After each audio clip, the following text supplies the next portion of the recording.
I feel like the most important thing on Hugging Face is actually Hugging Face Hub. So basically at Hugging Face, we are trying to solve, open source machine learning in general. And this involves a couple of problems. Like one of them is reproducibility of your experiments. And also how easy to infer your models are such that people can just go and stress test your models and see if it works for your use case. The essence of the open source ML in general, that can your model actually be used by someone else?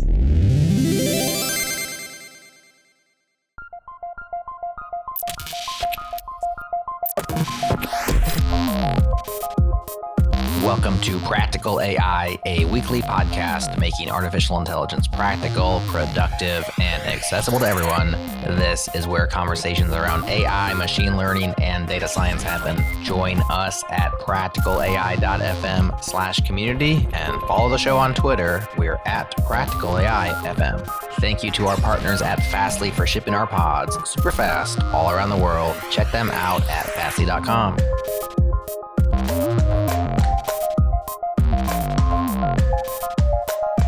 Welcome to another episode of Practical AI. This is Daniel Whitenack. I'm a data scientist with SIL International, and I'm joined as always by my co-host, Chris Benson, who is a tech strategist at Lockheed Martin. How you doing, Chris? I'm doing okay, Daniel. It's so good to be talking to you today. It is. It's wonderful. It's a little bit of an odd day. I'm joining from a hotel in Dublin because I'm attending ACL, which for those that don't know is one of the big NLP conferences in the research world. And that's been fun. It's been tiring because I just forgot how tiring an in-person conference was, Chris. So is everyone else dragging around too? Are they all just kind of slumped over? I think so. There's not consistent coffee in all the places, which is unfortunate. So that's tough. But one thing that I have heard mentioned quite a bit at ACL consistently is Hugging Face. And we're really privileged today to have Merve from Hugging Face with us. She's a developer advocate engineer at Hugging Face, really creating a lot of great content on the web and great tutorials, and also making really significant contributions on the open source side. I'm really excited to have you with us, Merve. Yeah. I'm so happy that you have invited me. Thank you so much. Yeah, great to have you here. I'm wondering if you could kind of give us a little bit of the backstory of how you got connected with Hugging Face and NLP, maybe more generally. Like, what was the state of sort of Hugging Face when you joined? Because we'll be talking a lot about like kind of how it's progressing in this episode, but I'm wondering kind of what its state was when you joined and what got you excited about it at that time. Great question. So I have met NLP at my senior year at the university, actually. And literally my first project was text mining and doing a classification using naive bayes in R about climate change sentiments, if people believe it or not. I have scraped some tweets and, classified them in a data science class that I have taken. And I was like, I'm going to make this my job. And then I later joined two boot camps, did masters, and, started working somewhere as a machine learning engineer, did everything I could. I worked 2 years as a machine learning engineer, doing mostly natural language processing and also a bit of analytics on the side. I was building chatbots. I was doing information retrieval tools and so forth. And I was using Hugging Face back then. But prior to that, prior to building information retrieval tools and also like putting Hugging Face into my chatbot with the BERT embeddings and such, how I met Hugging Face was that I have watched Thomas Wolf's video on the future of NLP, and I was like, he's explaining it so well, and I have become a fan. And then once I have seen him posting about this community sprint on data sets, and I was like, can I join as well? And then I started contributing to Hugging Face, and then I later tried my chances with the audio sprint as well. And I was like, I met people over there, and I have learned a lot of things. Like, things like, like they have taught me about CI/CD, styling, formatting, and contributing to open source actually, which is, it was my first time contributing to open source, and I was so excited when my first PR got merged. And I was like, I kept helping other people out over there. And I was like, I'm going to be that person that is going to help people out in the sprints. Yeah, so that's so amazing. Yeah. I love that story because it is very intimidating for a lot of people to figure out that process of committing in open source. And of course, some communities are more welcoming than others. I know Hugging Face is very welcoming, and there's a lot of great discussion that happens and all of that. But this is a little bit off topic, but I think it's on topic, at least as far as the open source side of Hugging Face. What sort of advice would you give people that are looking maybe to start contributing to the open source side of data science or machine learning, or that side of the world, the open source community, that maybe not even just with Hugging Face, but there's so many great tools out there, whether it's, Spacey or TensorFlow, itself, or all sorts of things. So basically, libraries like scikit-learn or Hugging Face transformers occasionally have sprints in which the contributors are talking to you. They are giving you issues, or like if there is for instance, like if we are going to train models, there is a list of languages that the models need to be trained on, and there's a data set. So all you have to do is to actually train the model and improve it. So there are a couple of sprints, also same with scikit-learn, as far as I know. You can get help from contributors actively rather than being in async in GitHub. And I would suggest to be, aware of those sprints and community events. Like in Hugging Face, we have a lot of them. For instance, recently we had like a sprint about renewing the docs and adding type hints and other stuff for the TensorFlow side of transformers, which was a good first contribution, in my opinion. So I think sprints are a good way to begin with. And other than that, it's just good first issues on the repository. You mentioned that you were kind of building chatbots before joining Hugging Face. Could you tell us a little bit more about that, and like maybe how that shaped what you perceived as what was kind of needed in NLP tooling? It sounds like you found a lot of what you thought was needed in terms of Hugging Face and transformers, but how did that process of like trying to build a chatbot, what did that teach you or help you learn, or maybe introduce to you in terms of challenges for people wanting to do that sort of thing? So it heavily depends on what you're building, actually. So in my first job, I was building an automation bot that was, like talking to you and automatically creating a appointment for you or cancel your appointment in the background for service companies. And over there, I was mostly doing machine learning part. It is usually about how you solve the text classification problem and improve your data. I was using RAS open source.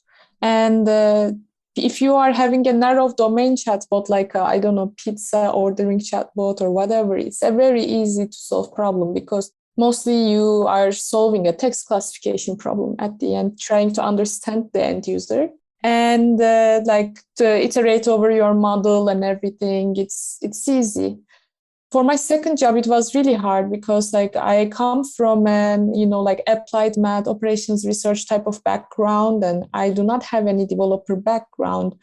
And I had to do the API side and, learning Flask and everything. I was doing both the backend and the chatbot itself. And I was also building this tool that helped we had some researchers. The chatbot was about, it was like a friendly chatbot, sort of like replica, but you could ask questions to it about your life standards, or you can ask questions like, hey, I cannot sleep, what can I do about it? And we had a researcher team that was looking into these answers in the papers and looking for statistical evidence that certain thing is good for your health.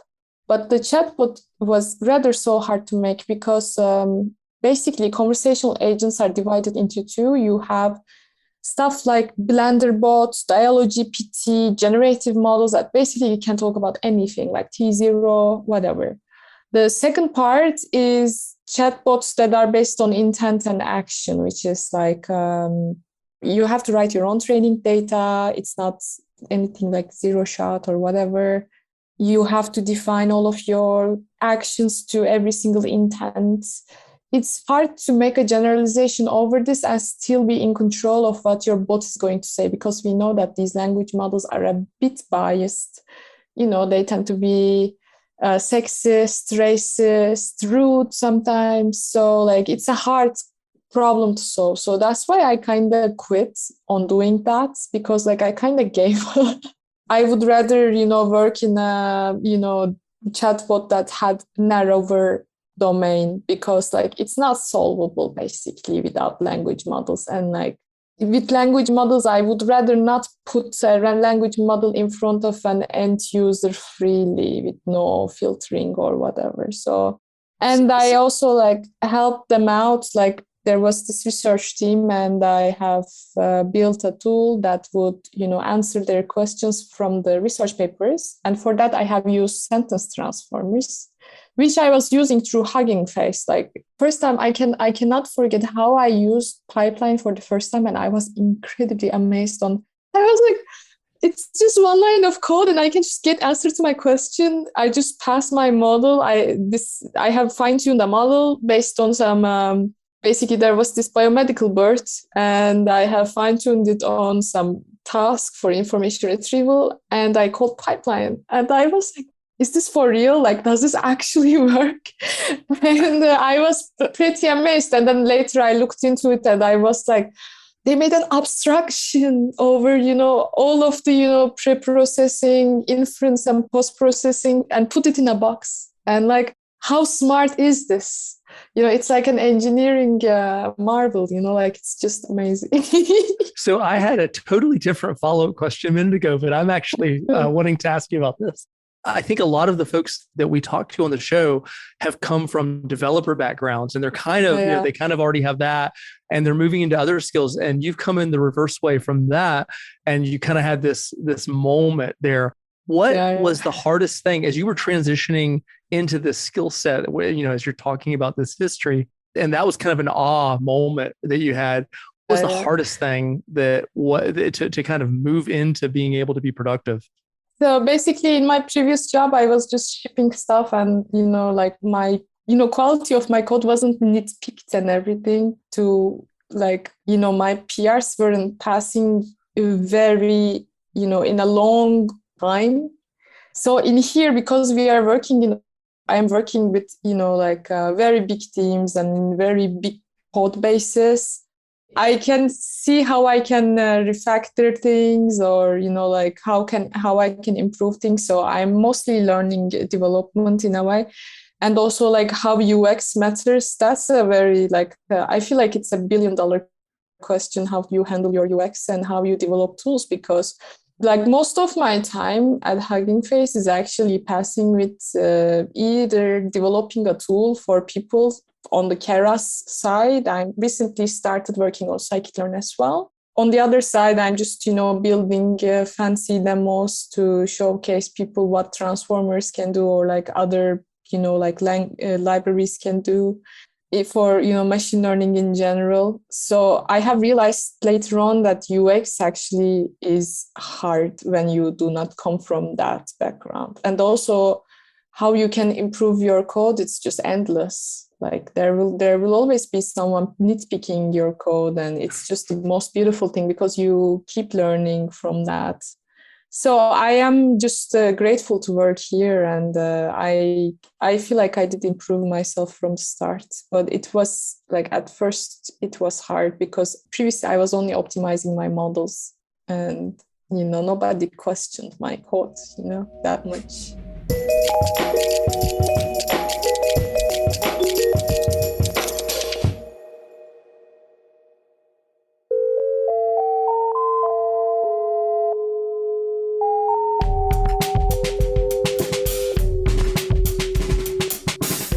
Merve, Merve, you've already mentioned like a number of things that I'd love to dig into a little bit deeper, because there's all sorts of pieces of the puzzle that fit into sort of what Hugging Face is and the ecosystem. I was wondering if you could kind of help us just like set the stage for this discussion with, you have Hugging Face, you have sort of model and data set stuff, you have transformers, somehow Keras, and like you even mentioned scikit-learn. Could you just kind of give us an overview of like, you know, how you would see the Hugging Face ecosystem and how the various pieces fit together? Yeah, sure. So like what Hugging Face is working on, like if you were to ask to a random person in the company, I feel like the answers would differ. But I feel like the most important thing on Hugging Face is actually Hugging Face Hub. The reason why is because so basically at Hugging Face, we are trying to solve, you know, open source machine learning in general. And this involves a couple of problems. Like one of them is reproducibility of your experiments. And also how easy to infer your models are such that people can just go and stress test your models and see if it works for your use case. And another thing is, you know, like the essence of the open source ML in general, that can your model actually be used by someone else for their own use case, which is not likely for the most of the, you know, like tasks like tabular data related stuff, but, you know, it applies for computer vision tasks, audio classification tasks, at least within language, or it applies for NLP because your features are usually universal. If not, it's language specific, but, you know, for at least for computer vision, you can just go ahead and just pick a object detection or like image segmentation model and use it in your use case. So with the hub, we are actually trying to do this, and we want to get people to declare the limitations of their model, declare the biases in their model, so that we can have good open source models on the hub. And we don't only have transformers on the hub, we have like various libraries. So for instance, we host the Stanza models from Stanford NLP. We have Keras models, like we are integrating various libraries, LNNLP, Keras, PyTorch image models, you name it. For instance, with spaces, what we want to do is we want to get people to see if a thing is possible. Like, for instance, I can just demonstrate a very small thing, like a product, and do a POC to my colleagues. There are like a couple of use cases and things you can use Hugging Face Hub for your end-to-end workflows. But like my favorite thing inside is, I think, spaces right now, because I'm a master's student. Most painful thing for me, and I know for the TAs and professors, is to actually reproduce my project and, you know, like setting up the environments, you know, running it, and, you know, like you have to specify how to do that. Instead, like, you know, I'm just sending them the spaces link of my project. For instance, this year I have, you know, like Fourier transform space with Streamlit, and I have just sent it to them. It's also good for, you know, like in my previous job, I was like a machine learning engineer, and I have built, like in my first job, I was looking for ways to just put my model out there. And I had zero idea how to use Flask or, you know, like write front end or whatever. Like it was so hard for me. Like, why would I be spending my time, like, especially if you're in a startup, like you do everything. Why would I spend my time just to, you know, I'm not even putting this into production. I just want to showcase this to a client or like, you know, the end user. Like, why would I spend most of my time just trying to put this over there through, I don't know, like just build a demo, like that doesn't even look good with, I don't know, Flask, and just channel it with ngrok or whatever. I think when I was being on board, that Spaces was in beta, and like not so many people had access to it. When I discovered, you know, Spaces and Streamlit and Gradio, and I was like, this really touches many pain points on that side, especially if you're a data scientist. Most of the data scientists are actually statisticians or math folks who do not have development background but are working in startups. So it's actually very smart to just write like 5 lines of code and just drag and drop your app.py file into Spaces, and voila, you can just show it to your clients or your end user or your teacher or your family or your favorite pets. I have a question that is, you've been taking us through this, and it kind of almost starts with the fact that as kind of having gotten to the expertise that you've gotten to, but you've kind of taken us through this development as you've taken this journey of learning, and the ecosystem around Hugging Face has grown tremendously over that time, and the tools are getting amazing. And as you are communicating this to people who are getting into it, you've got a big challenge just to communicate the ecosystem and all the things that are available. But how do you also, you clearly from what you were just talking about, kind of remember that beginner's mind? And so as you're bringing new people into the community and teaching them how to be effective and productive in what they're doing within the ecosystem, how have you managed to stay grounded in that way so that you can accomplish both? You can sync with them at that beginner level, and yet you can get them up to that point where they can run themselves. It's really hard actually, because there is so many good stuff in the ecosystem. It's just understanding, the user journey and like what they are going through and trying to touch where you can fix their problems in their journey. So Hugging Face recently started to invest in tabular data as well. And like, because I was previously a data scientist, I know what an average data scientist does. And I think like a couple of things you can do is, for instance, use datasets library to host your datasets, which in most of the platforms, you cannot host datasets that is more than 100 gigabytes, by the way. And Hugging Face datasets allow you to do that. And you can even stream your dataset. Like take your dataset, just do like an exploratory data analysis. You can, if you want to do a presentation and if you don't want to show people notebook, you can do that through Streamlit or Gradio, like, graphs about your data or like profile. And then after that, you can just train your model and push it to the hub and build a space for it so that you can show what your model is capable of. You can just put your baseline and see, like, let people test it so that it works. So I feel like the answer changes a lot according to what you are working on and like what side you are on the equation. Like, are you a machine learning engineer? Are you a data scientist? Also, like, it changes according to the person you are asking to. But I really like to ask people about their journey and see what type of problem we can solve with that. So for instance, for end-to-end things, it's more like that. On the other hand, if you're a NLP person, you can, again, like take a data set, train a model with transformers. Like for the previous use case, you cannot do much with transformers because it's not used much in the tabular data, but like we have a couple of integrations for the, various libraries. And I can say, like, for instance, the type of problems we are solving are like, for instance, we want you to reproduce your experiments, and like we want other people to know that models have limitations and everything. So for instance, currently what I'm working on the hub is, for the scikit-learn at least, I want to enable collaboration for scikit-learn.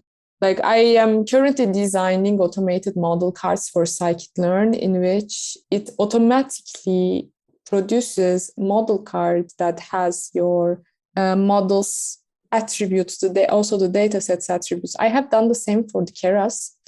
And for instance, I have put inside metrics, from model history. I have put models architecture using GraphViz. Like, you can also have like TensorBoard logs.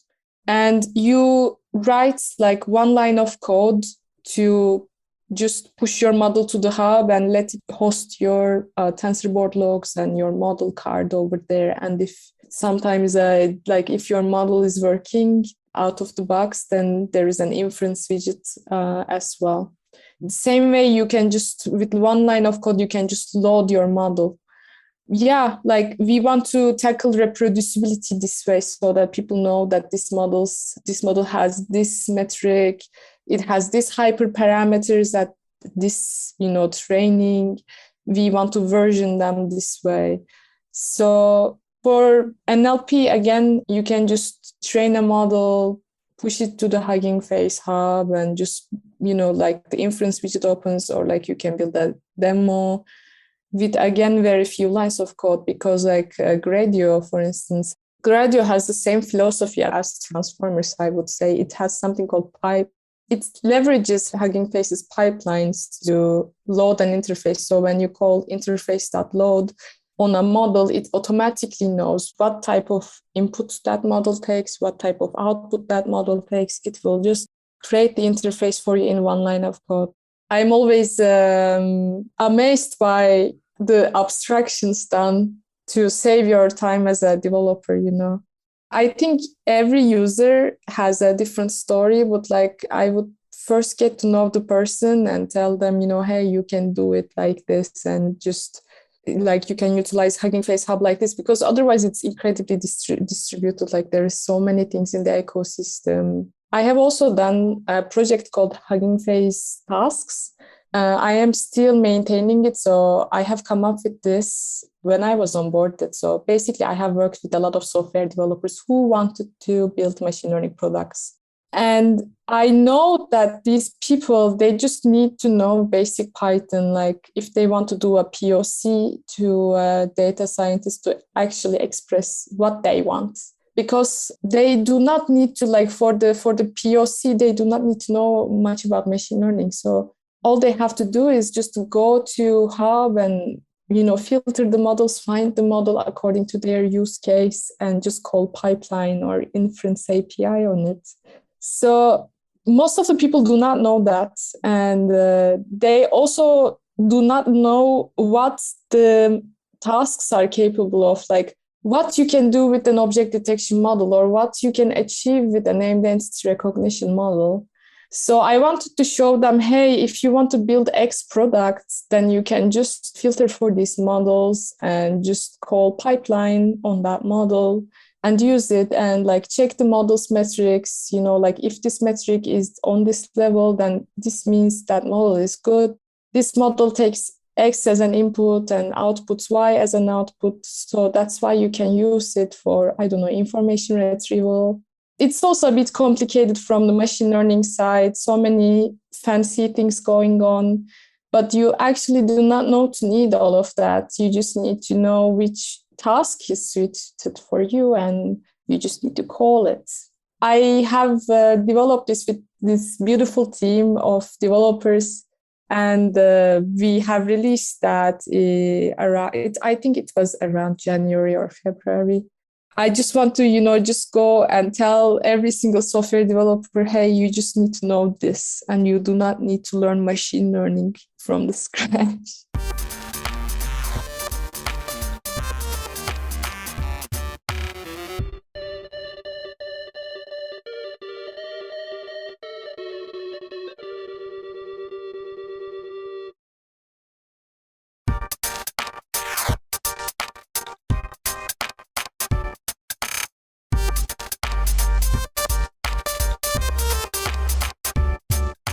So Merve, I can definitely hear like just the great respect that you have for your team, and also like this collaborative environment that you're obviously a part of.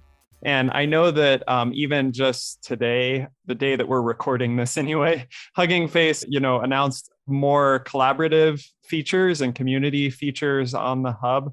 I was wondering, kind of from your perspective and how you've like grown to work internally with the Hugging Face team on different models and different tools and that sort of thing. What are you excited about in terms of the collaborative features of Hugging Face and what this might enable for the future of the hub? Good question. So we have announced the pull requests and the community feature today, in which you can open a pull request to someone else's repository, and this repository can be a model repository, which it contains model and the model files like, configuration or tokenizer. If it's an NLP model, it has model card that improves reproducibility and open source machine learning. You have dataset repositories in which you have datasets cards and datasets themselves, or it can be a space repository in which it has the application file, or if you do not host your model on Hugging Face, it might have your model. So this way, people can improve each other's works like we do in GitHub. So in here, we do not want to actually duplicate work of GitHub. But given Hugging Face is mostly focused on models and, the infrastructure as well, like we use Git's large file system to host models and data sets that are very big. Previously, we were versioning data sets and versioning, models, data set spaces. Why not do pull requests on them? So this might mean, like, for instance, I have a big TensorFlow model and people want to use in PyTorch, or for instance, someone has a PyTorch model, but I want to use it in the TensorFlow ecosystem because TensorFlow has like nice production level tools in the TensorFlow extended. So if I want to, I can just port it, but if I also want to contribute those weights to the repository, then I can just do that. I can just open a pull request in order to contribute those TensorFlow weights to that repository. Or if someone else has a space that is broken or needs to be improved, I don't know, by means of anything, needs a description or something like that, or limitations that I have found in that space. If it has a bias that I have stress tested and needs to be declared, then I can just open a pull request or just, discuss that, hey, I have found this bias in your model and either let's declare this or, try to improve the model. Or if I have a data set, then I can just tweak stuff in the data set itself and just contribute that.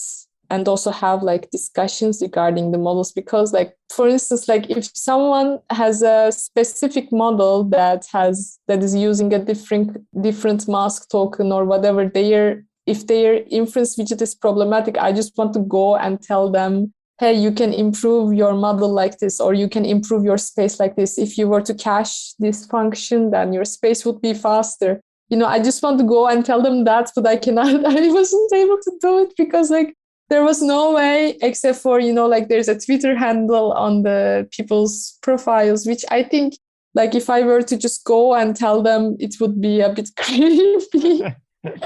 So it's nice that we have now we have a discussion section, which I can, just tell people, hey, if you were to do this, that would be faster. Or if I can just open a pull request and let them see how their space is improved, because then they can just clone and just pull and just, serve it on their local, or just make another space and just see before merging that how their work would look like, how my work would look like on their space or model.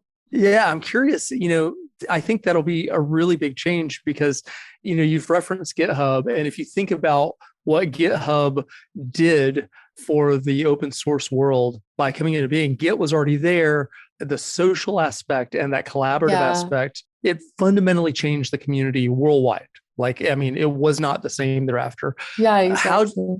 How do you envision the social changes, or what do you aspire to or hope for the changes based on this? Do you think it will propel the community in that same kind of massive shift that we saw in the broader open source world?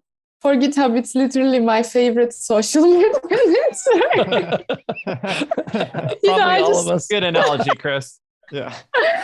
I just love, how to follow people and, see what they are starting, see interesting projects over there. And I feel like at some point we might evolve to that as well. Someone else starts a space and, that's a really interesting one. So let me just go and look.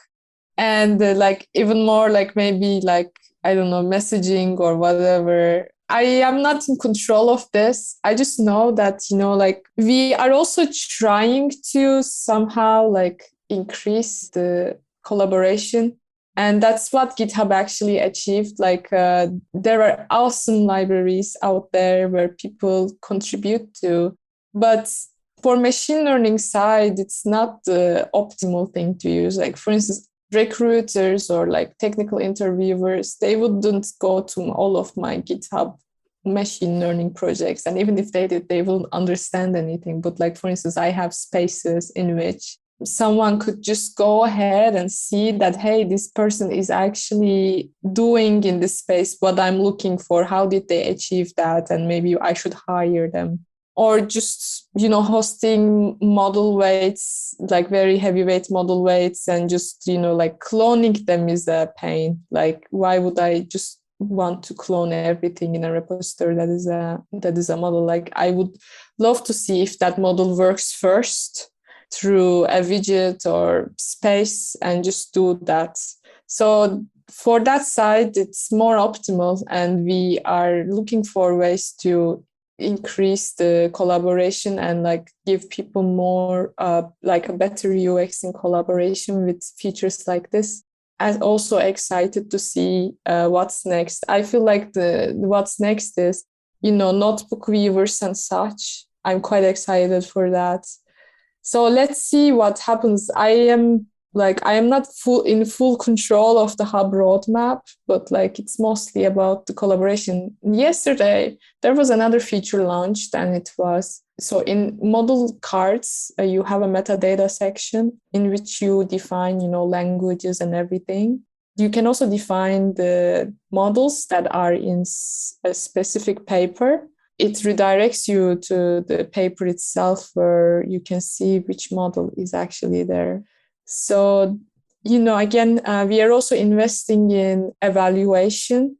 So sort of like papers with code leaderboards in which you can see, which model is state of the art in the task in the Hugging Face Hub. So you can directly use that model.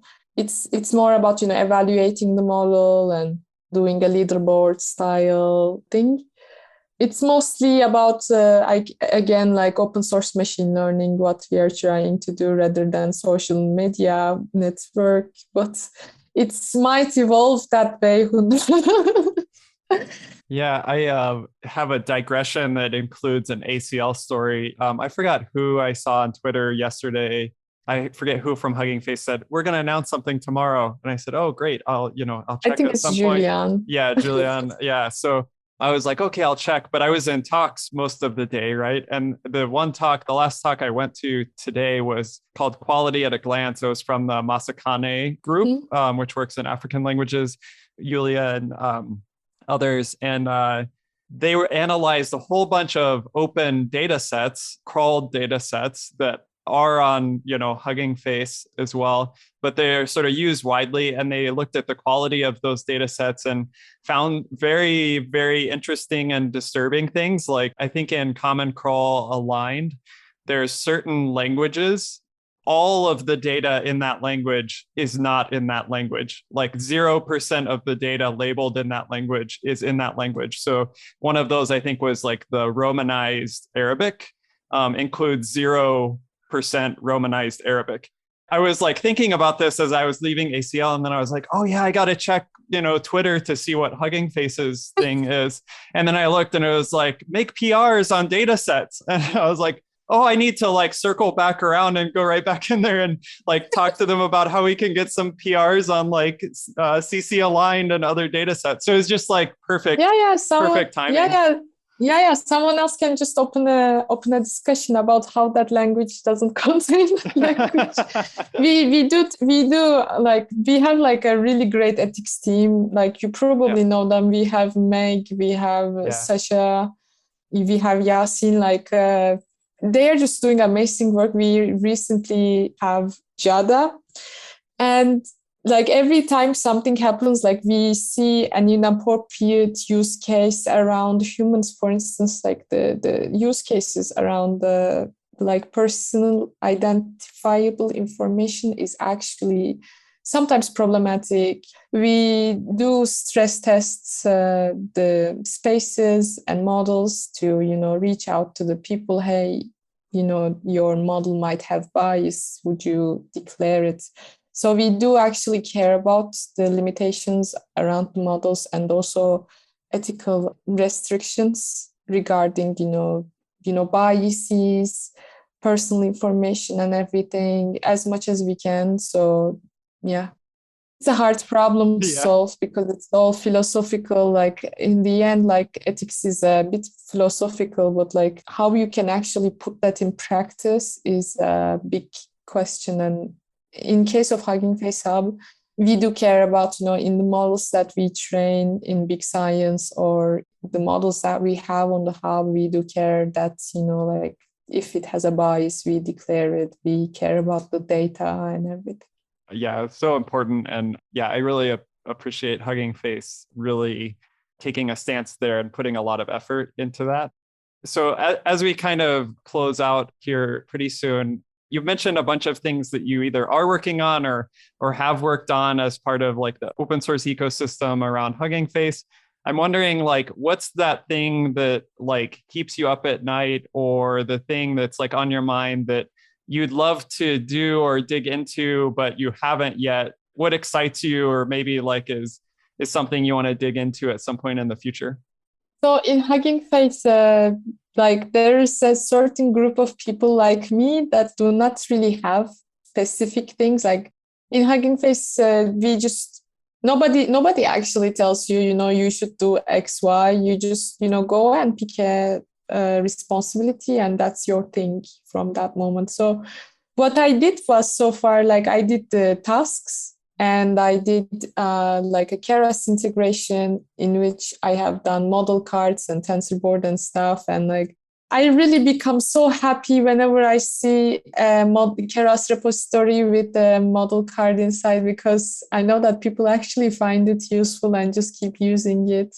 I am currently working on how we can use Hugging Face Hub for the tabular data. So I'm working with an amazing scikit-learn core contributor that is currently in Hugging Face. He's Adrian. Like we are currently working on a package that is focused on how we can improve the production capabilities of scikit-learn, because like you use, for instance, Pickle, which can run arbitrary code on your machine if you just pull any Pickle and just deserialize it. It's a bit hard problem to tackle, and we want to post whatever information we can have about the model. So like currently I'm working on that side. For instance, if it's a tree-based model, you can visualize a tree. If it's a clustering model, depending on what type of clustering model that is, it can be like a dendrogram or like a visual, like with the PCA. Or if you have like a linear model, you can put the hyperplane. So I am trying to, put those stuff and also what model has learned through feature importance, Shapley values and everything. So what I want people to call one line of code and just push their models on the hub, which will create these model cards with, several information. And I also am working, like we are all supporting Gradio. And I'm also working on how we can leverage Gradio for tabular data stuff as well. Because like previously, Gradio was mainly focused on the modalities like, text or audio or computer vision. And the components are, if you take a look at the documentation, are focused on that. But like we can do, like you can just drag and drop a data set and just automatically visualize everything regarding that data set. And that's quite magical. Like I remember first time I used Pandas profiling and also data analysis baseline library, like there are a couple of libraries that enable you to profile your data sets, train baseline models, do like an AutoML like Teapot. I remember using them. I was like, this is witchcraft. Like, this is so good. It's just, it saves so much time. And I was like, recently I realized we can actually do that on the hub. Currently, I am building like two tools. One is like profiling a data set, and like a Gradio, it's like a Gradio interface that does it. We have recently released in Gradio something called blocks, which is more flexible than an interface. So you can you have tabs and you have rows and you can put multiple stuff inside. So I'm currently building 2 spaces. Like, as I told you, I either build, like, I maintain or add something to the Hugging Face Hub library or something else, or do demos. So currently I'm working on something that is like an auto EDA, like a pandas profiling. And another thing is an auto ML tool, sort of. So yeah, these type of things also like save a lot of time and also lower the barrier of entry, I think, because like you have a baseline model and you can just, it will push your best baseline model to Hub, and maybe you can create like a space really easily on that, which you can later go and tell your local data scientist, hey, I want this, but improved version. I really love these, you know. I was a big fan of Hugging Face for like, I don't know, since I saw Thomas's video. I think it's been 2 years or something. I don't remember. And I'm still a big fan of Hugging Face. Like, I go and talk in, Python conferences, and people approach me and say, I'm a big fan of your conference. And I'm like, me too. That's great. Well, we're certainly big fans here and appreciate the way that you're building really community and collaboration around AI and data sets and all of these things. So yeah, really appreciate your work, Merve, and yeah, appreciate you taking time to talk to us. It was fun. Thank you so much for inviting me. I enjoy I could talk about Hugging Face all day, and I would, worry that people would get bored of me. So it's nice to meet people like you who are fans of Hugging Face as well. Of course. We'll talk to you soon. Bye-bye.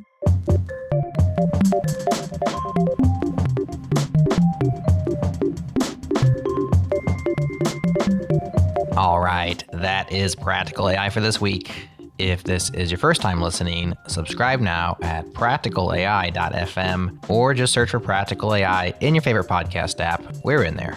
And if you're a longtime listener, please do share the show with your friends. It is the best way you can help Practical AI succeed. Thanks again to Fastly for shipping our shows super fast all around the world, to Breakmaster Cylinder for the beats, and to you for listening. We appreciate you. That's all for this week. We'll talk to you again next time.